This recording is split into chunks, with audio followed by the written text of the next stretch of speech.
Welcome to another episode of Get Wisdom. I'm Brian Kelly, along with Carl Mollison, founder and director of the Get Wisdom Project. Today, we're going to talk about a topic that really should be, by all accounts, uplifting, inspiring, optimistic. But it's back to school time and never too late to explore with Creator the truth about education, because it's our future. What do you say, Carl? Well, I'd be totally in agreement with you in a normal world. I've had my ups and downs with school and my attitudes and feelings and sensibilities. I think a lot of people have felt roughed up a bit by the school system, but it's a necessary evil and something that's viewed as central to society. Unfortunately, the divine realm does not think very much about how we educate the young. And so we're going to get into that today because this is important. Indeed it is. Why don't we get right into it? So you asked Creator, in our channel interview In the Light with Carla Ruckert, she made a very strong statement condemning the school system, stating that the very idea of students confined all day in classrooms is a tool of the interlopers, and that learning should come from participating in life. Do you endorse this view? And what could you tell us further about this perspective that would be helpful? All right, and this is Creator's words that I channeled in answer to the question. Indeed, this was more than a divine hint you received.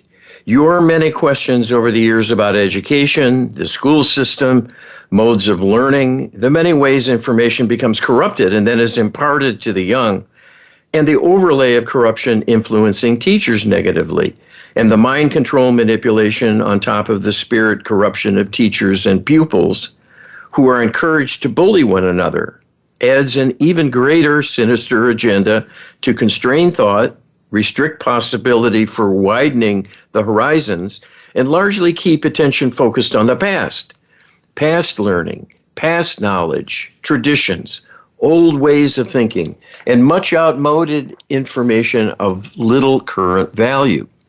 The reality is that the very conception of the schoolhouse was to be a kind of daily prison for the young. This is why it is so heavily resisted, and historically the stories are legion. And that is because it is harming young people more than it is helping them. And this they know intuitively and very much resist what is happening. Not being in authority, they are unable to decide for themselves, and eventually will submit and learn to be cooperative, and some even excelling as students and relishing their experience, receiving the blessings of the teachers, high grades, and the resulting praise as being well worth the inconvenience.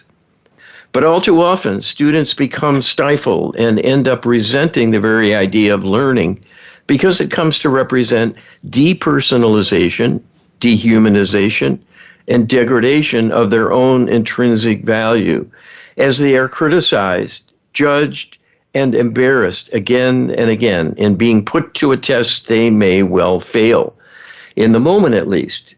And this punitive process takes a toll over time to undermine self-confidence and squelch enthusiasm.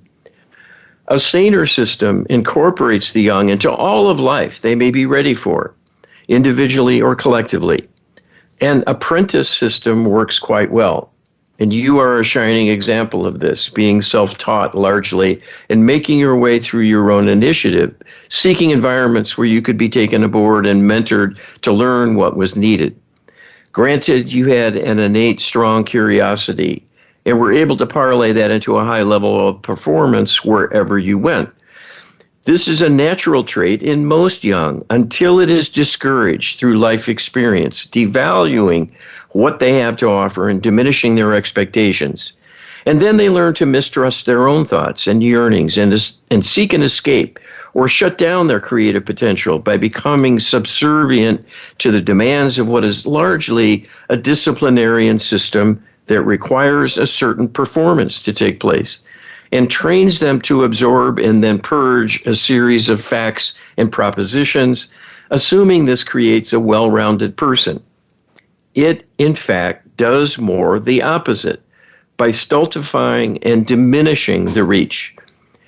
People are designed to be inherently creative in expressing their soul in whatever direction that takes. There will be something of value that happens.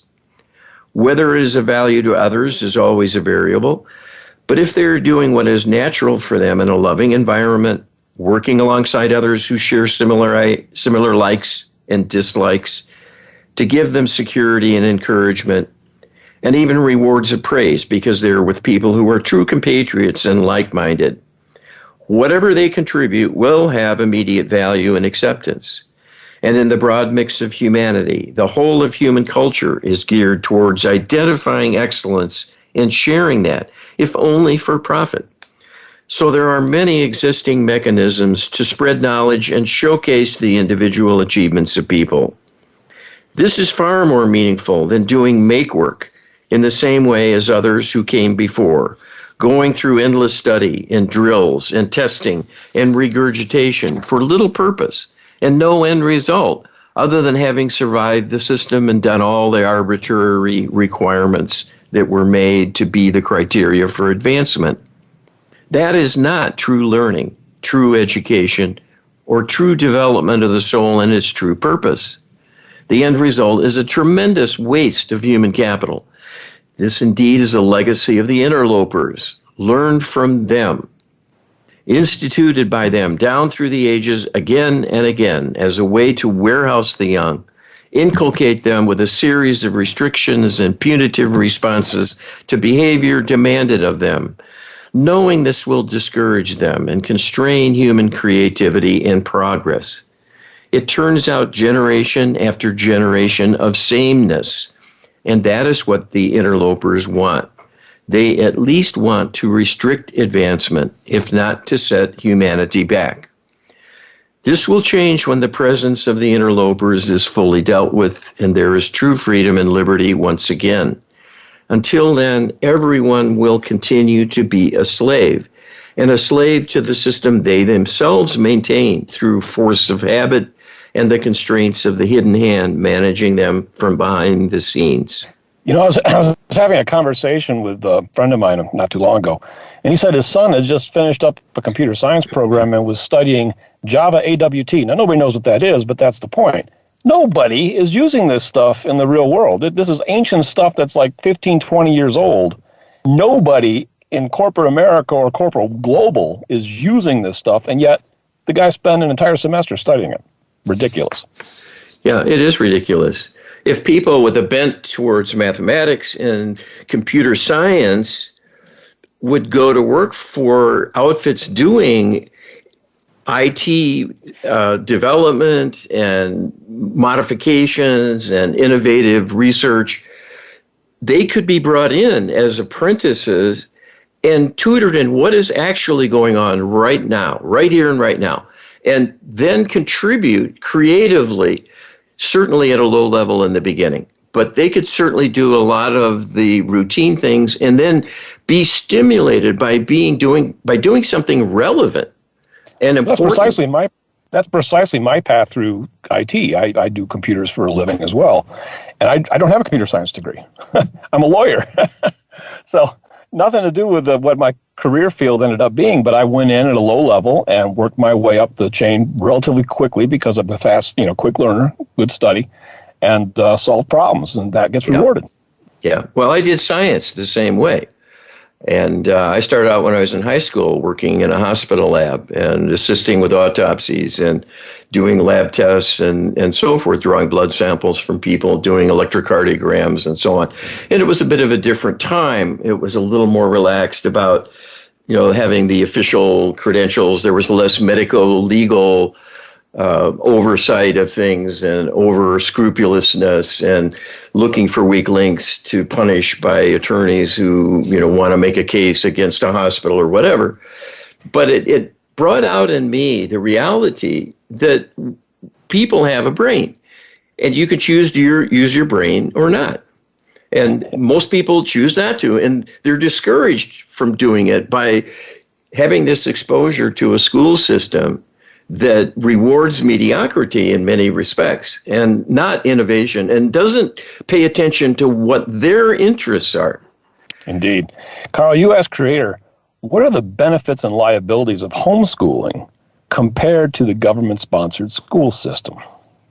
Okay, this is interesting. And I had no idea what to expect here in asking this question, but here's what Creator says.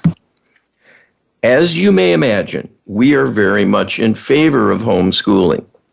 First and foremost is because it is often done as a way to provide systematic religious instruction that is missing from the public school system altogether. Although there are churches and synagogues and mosques, there are many who believe the principles of religion should be integrated throughout the educational process, because there are so many ways in which divine principles come to bear on human events and choices. Even with the idea of learning and how things are prioritized and how the success and failings experienced along the way need to be treated as opportunities to serve the self and benefit personal learning and growth as a divine undertaking and so forth. This can be exaggerated to the point of silliness, but what we are talking about is the idea of embracing the need to have instruction about morality and ethics as an integral part of everything involving the young. And this is of supreme importance as an aspect of education, because inculcating these concepts and ideas are a tremendous blessing to impart a good sense of who one is and what one can best do to make their lives a success and why. These are fundamental needs as well as ideas that deserve to be reckoned with. To not do so, which is the case with the government-run school systems, is gutting the whole process of maturation. So it is outside a framework that enables integrating the divine perspective of life as being integral to an understanding of life's purpose and how to comport oneself to find true happiness and become a good citizen in all respects. Without it, one is left with an endless series of rules and regulations, well-meaning but often ill-timed and poorly worded legal pronouncements and standards that are poorly understood, poorly managed, and poorly constructed in the first place, in large part because they're never subjected to scrutiny with a higher perspective in alignment with the way the divine views things and the issues at hand faced by humans. The whole of life in human culture is degraded and cheapened by an absence of divine wisdom in all that takes place. When this is not avidly sought and not only promoted, but given great intense effort to see to a careful scrutiny of all that happens with this in mind to ensure that things are in divine alignment, it immediately lowers the bar and the standards will be faulty and ineffective in promoting public welfare and achieving human potential individually and collectively. Loving parents who can take the time to be with their children and see to an effective exposure to core curriculum requirements will find this not only feasible to do by the layperson, but will do a much better job on average than the school system. And this is because much of the administrative distractions and the inefficiencies of having to teach within a large group setting versus a small group, and the problems of so many troubled beings thrust together in maintaining order and seeing to their needs individually at the same time as serving the group as a whole, provides the environment where things will fall through the cracks. And children are neglected in serious ways, and it may not come to light for quite a while. And children who flounder will often be passed along simply to be rid of them and never become competent learners. And this is a waste of human capital and a quite harmful, destructive influence, channeling the young into lives of failure and self-recrimination because they are literally taught to believe they are defective in some way. This is much less likely to happen when education is entrusted to loving parents.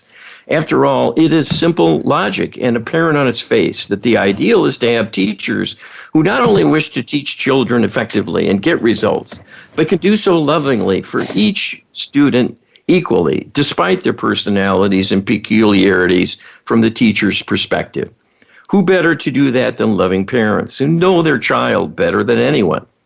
And through the bonds of parental love, will be more tolerant on average than teachers can be, given the stresses and strains of their profession and the heavy demands on them to deal with many, many students and keep the administrators and parents happy with the process and its outcome.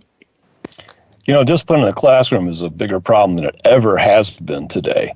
And, it's interesting the point that was made here of how you're thrust into a surrounding where you got people with all levels of problems and you can't get away from them. It is like a prison. Yes. Yeah, I was just visiting my mom and talking about the first day of school with some of the kids, going back now, September after Labor Day. And she's 97. And she turned to me and she said, well, I remember my first day of school. There was a girl there who was really acting up, and she was a terror. She just caused such a huge ruckus, and it was really upsetting. I'll never forget it. Later on, we heard she went to prison. Yeah. So here you go. I mean, this is true. This is the future criminals of tomorrow are in the schools today. Where does that come from? It comes from dark spirit corruption, often in infancy, that works on them all through their life and worsens things. And these kids are in school, troubled, acting up, acting out, withdrawn, terrified, and on, because there's an overlay of interloper manipulation going on.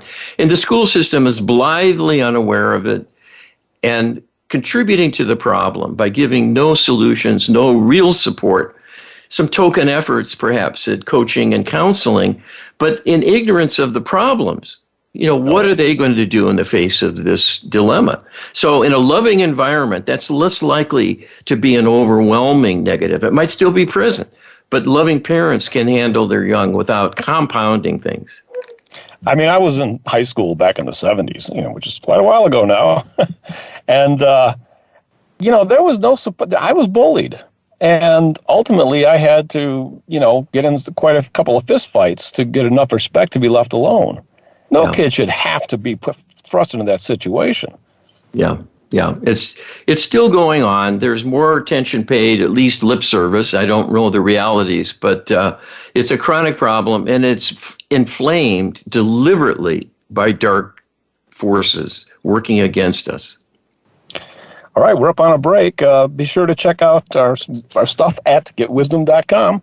You can check out our healing services. There's a menu bar on top of the page that says healing, and you can explore that, the options that we have there. We have many sessions that are available, as well as you can learn our LHP training, and you can get information on that at getwisdom.com/LHP, and we'll be right back right after this. Welcome back to the second segment of Get Wisdom. We are talking about the pros and cons of our educational system, which unfortunately seems to be weighing more on the con side.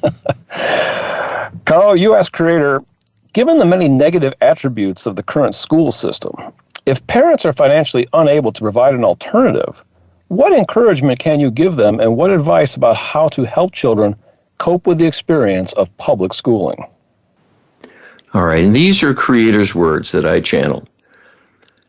The first thing we would say is to become involved in their child's life, to the extent they have good lines of communication with their children, to make clear to them through word and deed that the child will not be judged by the parent and can come to them with fears and questions about what they experience, what they may have trouble with, what they struggle with, and get true assistance from parents who are loving, nurturing, good listeners, and very much want to support their child and help them overcome any difficulties they encounter.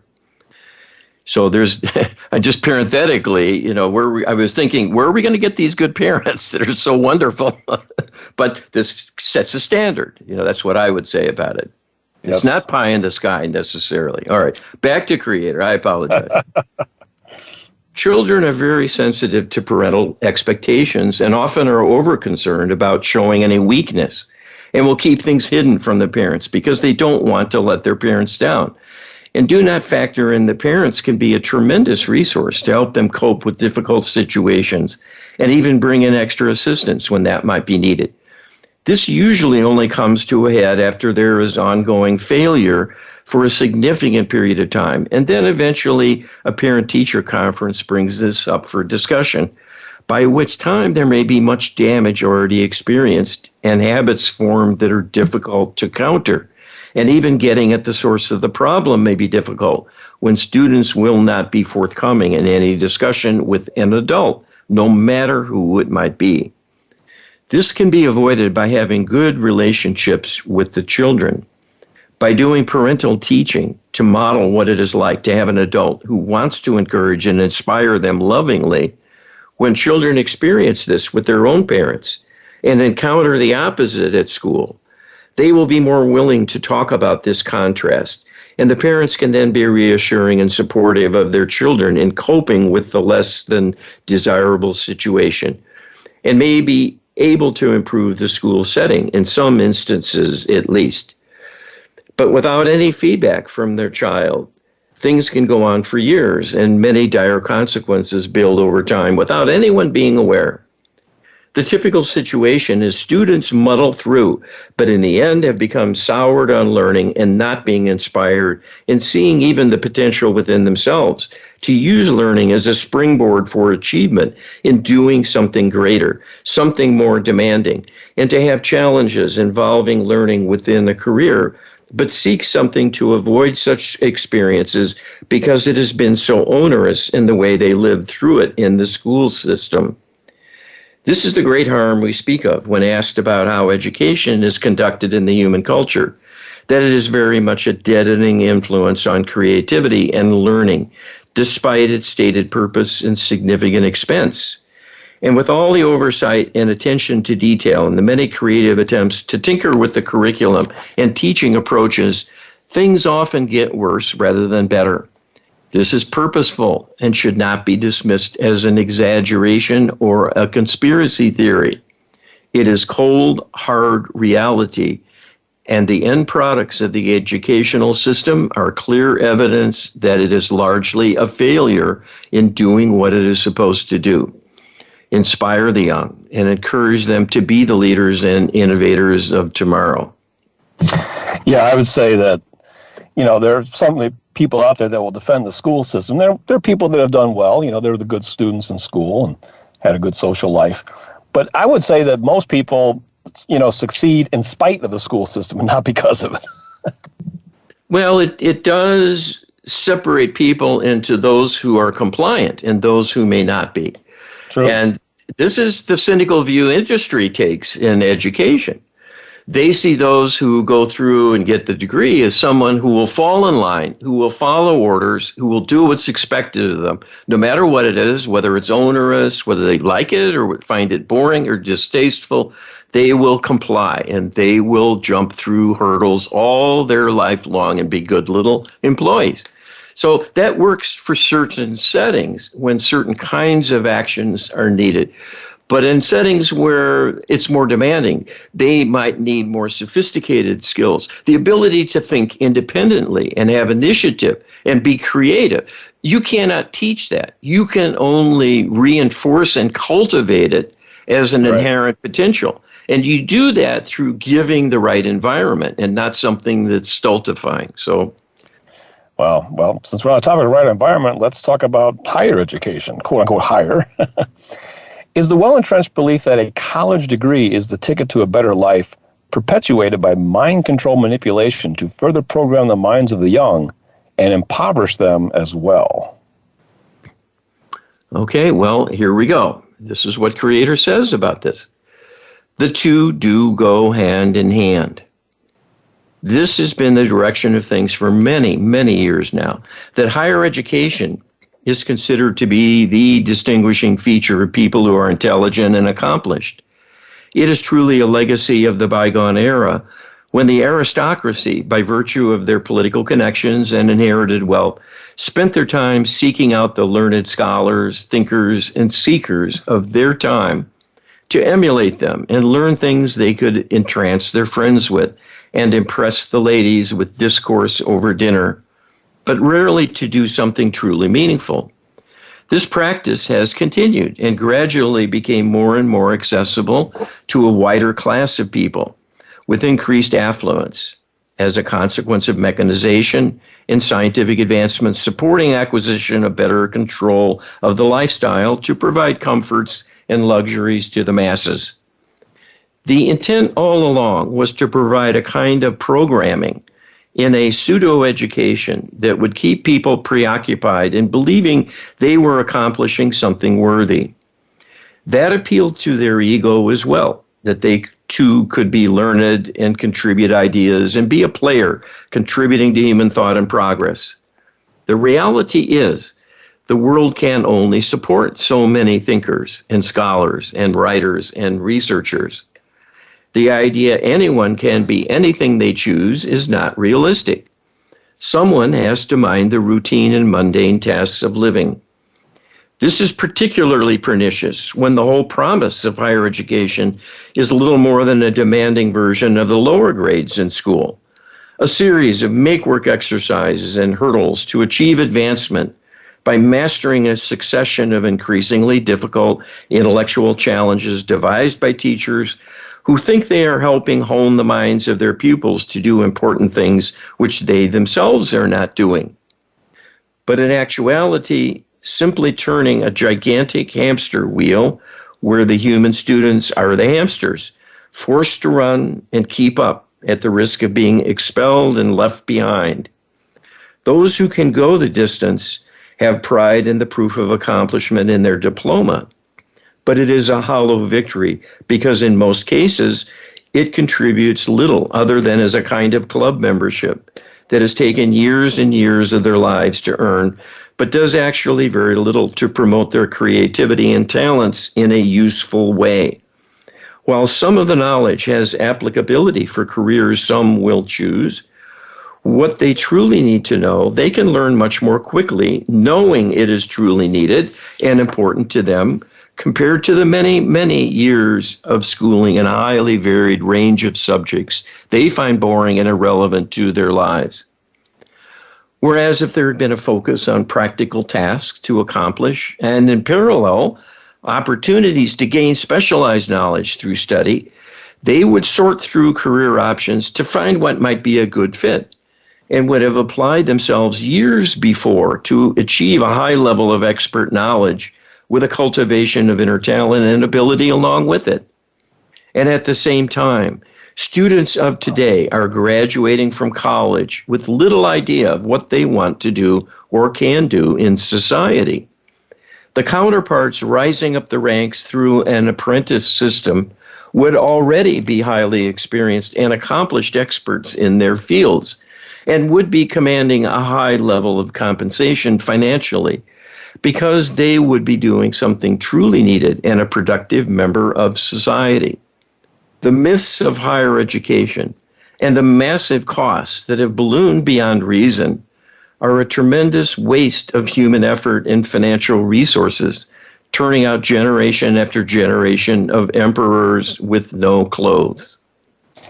Still, there'll be some people out there that'll think that some education is worth getting at the higher level, like law or medicine or something. But, Abraham Lincoln never went to law school. In fact, there were very few law schools back when he was around. And he was completely self-taught, and he took the bar exam and passed it, and, of course, practiced successfully as a lawyer.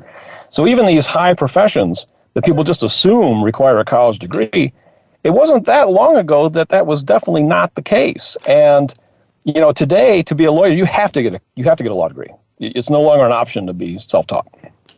Well, there's a difference between people wanting to do something, like they want to learn the law. They're fascinated by it, and they pick up a law book, and they become entranced because they see this as the key to understanding human conflict and resolution, or whatever it is that sparks their inner passion. This is true for everyone, pretty much. There's something in life they can engage with and take an interest in.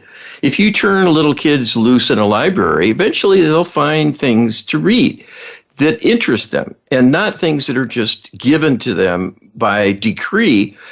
If you did that to adults, you would get a very low rate of compliance because they see no value in it, and it's not any different for the young.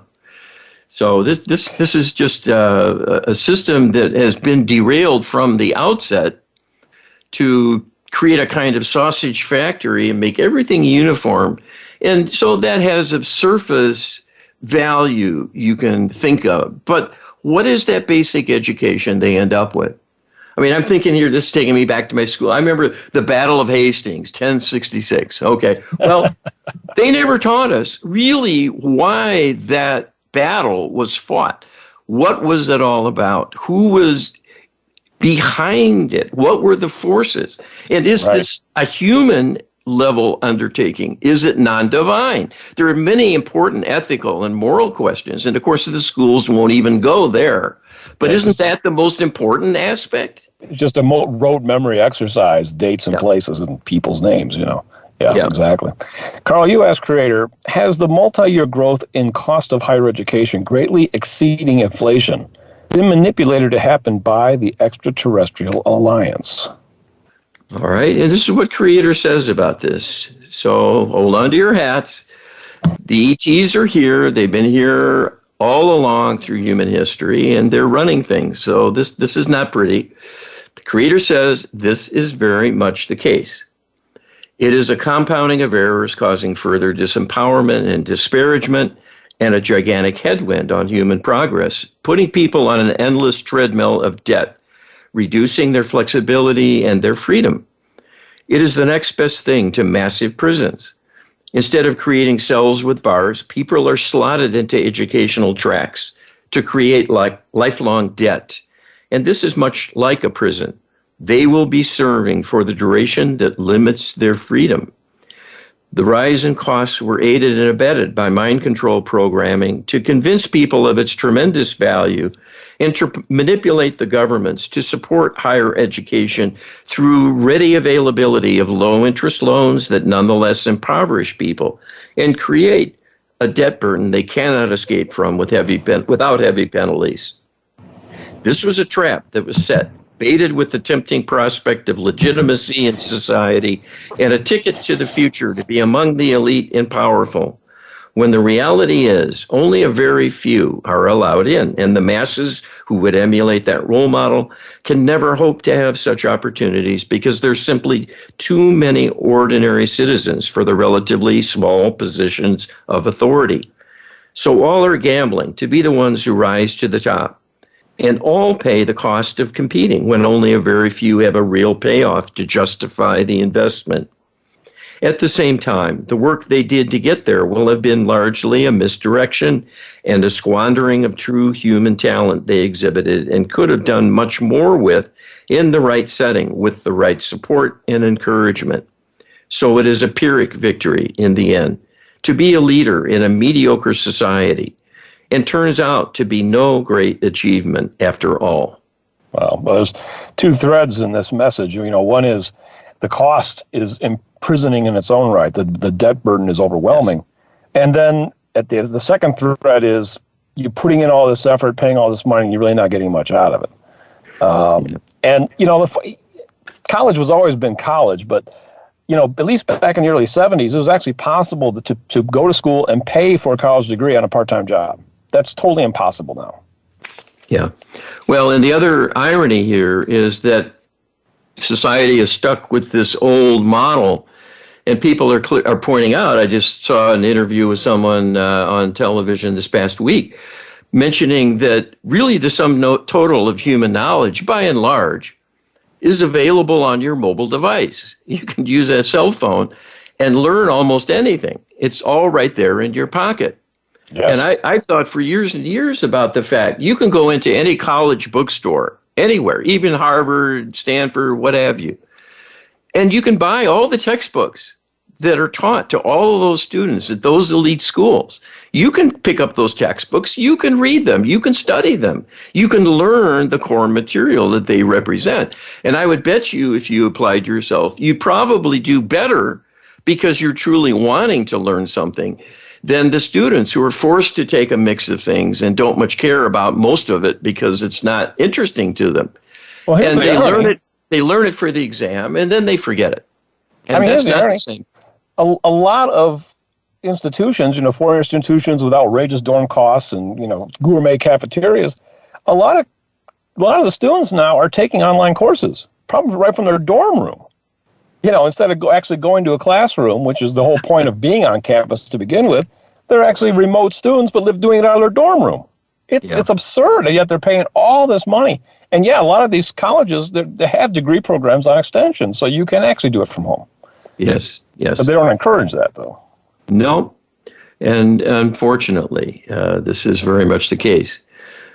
But the whole concept of self-teaching, self-learning, and parental teaching to get the students off to a good start and be sure they've got the basics and that grounding, this is doable. It really, truly is. And if the parents cannot learn what it is their kids need to know, that's something you have to make up for because of the neglect and the damage done by the current system. So this is very telling, I think, that with all this education that's so highly prized, the parents of today are ill-equipped to teach their young. Yes, and it's also reinforced, of course, by industry and large corporations that now have put in place human resource requirements that somebody has to have a particular degree and it has to be from this subset of schools, and a lot of times correspondence and online programs will not make the grade. So a lot of people who end up working just as hard, getting the same level of education as somebody who sits in a classroom at a Big Ten university, for instance, doesn't have the same opportunity to go get a job. So it's really arbitrary in many ways. Yes. Well, I worked in high-level research in the pharmaceutical industry, developing new treatments for a vast array of diseases over the years, and worked with many PhD and master's level scientists and supervised a group of PhD and master's level scientists and hired them. And I can tell you that having those degrees is no guarantee that people will be creative and will perform well in a setting that demands initiative and to be a self-starter, to have a good work ethic, to be conscientious, to care about what one is doing. Right. And there's a lot of people who, drift into something because they couldn't find the thing they really wanted, and it's like a secondary choice. And there's so much waste in all of that. And it doesn't serve anyone. It doesn't serve the employer. It doesn't serve the individual either. Well, we're out of time on this segment. We'll be right back with more on education. Back to the final segment of Good Wisdom. We are here taking the education system behind the woodshed. It's not just us, it's Creator, too, weighing in on this. Carl, you asked Creator, is the government program known as No Child Left Behind really, in essence, a clever euphemism for no child left out of the mind control loop? All right, believe it or not, we asked Creator this question. And this is what Creator told us. This, too, is a clever insight about how things came to be. This is so typical of legislation that it is often titled in a way that is an exact opposite of its true intentions, not of the people involved, even in the level of drafting the bill, but the manipulators who see an opportunity to instill faulty thinking and logic and have it carved in stone through laws that will be enacted and inflicted on the innocent with all the force of government behind it. This is a beautiful example indeed, and does have a double meaning, exactly as you intuit. The whole purpose of the school system is a manipulation of the young. So any tool designed to tighten the grip of the educational system on the minds of the young is inimical to their interests and destructive, because it is inevitably designed to be that way. Even when it accomplishes some clear benefits, this will be counterbalanced, and often to a greater extent, by an unintended consequence or unanticipated negative side effect that triggers human emotion and behavior in ways unexpected by the legislators and the public as well. This, of course, includes the school system that is simply used to having mandates of all kinds imposed from the politicians, and whose members may themselves wonder about the wisdom at times, but nonetheless are constrained and required by law to follow their mandates without fail. There is no room for second guessing. There is no leeway to go slow or to avoid taking certain actions that do not seem to sit right with the person. To be sure, there are some teachers who can creatively assist their pupils to see beyond the box constructed by the school system to keep them contained. But this is only occasional and fleeting, because the majority of the system is designed for regimentation and subjugation. And getting more that way all the time, it appears. I do know some teachers, and they've basically been complaining that the constraints and the requirements of going with a particular curriculum are becoming tighter and tighter and tighter. Teachers used to have a lot of creative leeway over how they wanted to structure the curriculum and how they wanted to teach in the classroom, but that's becoming less so as time goes on. Well, and when you make the standards arbitrary and concrete, it creates a certain kind of boilerplate that's deadly dull. And the teachers convey that as well. They're probably not that thrilled having to teach it. And it gives them no flexibility to be spontaneous and to be passionate about what they're doing. There may not be time. They've got to stick to the outline and stick to all of the little nuts and bolts to get them all across.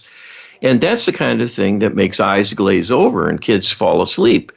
So it's a very mixed bag. And I've heard the same thing from teachers as well, that they're increasingly disaffected.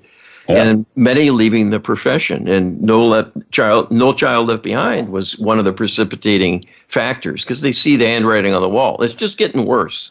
I mean, it triggers a memory all the way back in high school, and that's back in the 70s for me, where I had a couple of discussions with teachers, and I was surprised at the time that they were freely expressing how disaffected they were with the whole thing, and how much they disliked teaching and wish they'd done something else. Not necessarily something you want to tell a student, but it's funny that it came out that way. Right. All right, Carl, you asked Creator, are spirit guides and the higher self allowed to help a person remember things they have learned? Can students request this help and get it? Okay, well, now we're going to do something positive for a change in this broadcast. We're going to talk about something you can do and guide your children in doing. But again, this speaks to the need for some spiritual coaching. Spiritual teaching. And if you're not spiritual, you are going to be the loser. I mean, there's no other way to put a nicer face on this. But the higher self can be of great assistance to people. And this is what Creator says about it. Can students request this help and get it? And Creator says, indeed, this can be done and will powerfully expand learning. This is not cheating.